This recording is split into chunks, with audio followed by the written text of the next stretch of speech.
College Sultan Abdul Hamid. The best scholar. Abstrak. Program Anugerah Kecemerlangan Akademik dilaksanakan dengan tujuan mengiktiraf dan menghargai pencapaian pelajar dalam bidang akademik serta meningkatkan motivasi mereka untuk terus berusaha mencapai kecemerlangan. Program ini juga bertujuan menghargai sumbangan pelajar yang membantu meningkatkan prestasi keseluruhan sekolah. Antara isu yang dikenal pasti termasuklah kurangnya persediaan awal pelajar menghadapi peperiksaan dan kekurangan sokongan sosial di rumah yang menjejaskan motivasi pelajar. Pelaksanaan program ini melibatkan pemilihan penerima anugerah melalui analisis keputusan peperiksaan dalaman oleh unit peperiksaan, serta penyampaian sijil oleh pengetua kepada pelajar dalam dua kategori utama, kecemerlangan akademik dan peningkatan prestasi. Hasil pelaksanaan menunjukkan peningkatan bilangan pelajar yang mencapai keputusan 6A dan ke atas, serta peningkatan motivasi dan keyakinan diri dalam kalangan pelajar. Secara keseluruhan, program ini memberi impak positif yang menyeluruh kepada warga sekolah dengan mewujudkan suasana yang lebih berdaya saing dan berinspirasi. Objektif: meningkatkan bilangan pelajar yang memperolehi keputusan 6A dan ke atas. Meningkatkan motivasi semua pelajar untuk terus berusaha mencapai kejayaan dalam bidang akademik.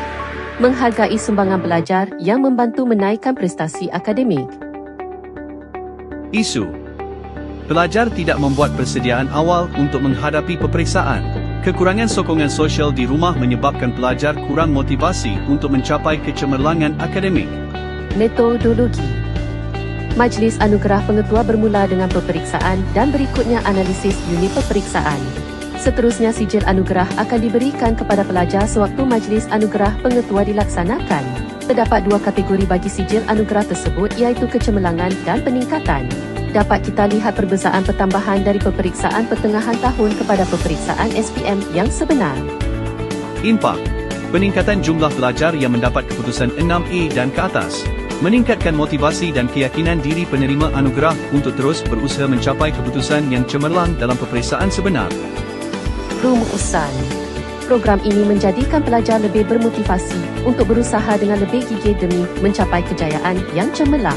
Secara keseluruhannya, program ini memberi impak positif bukan sahaja kepada penerima anugerah malah turut memberi inspirasi kepada seluruh warga sekolah. Sekian, terima kasih daripada kami Kaunselor KESA.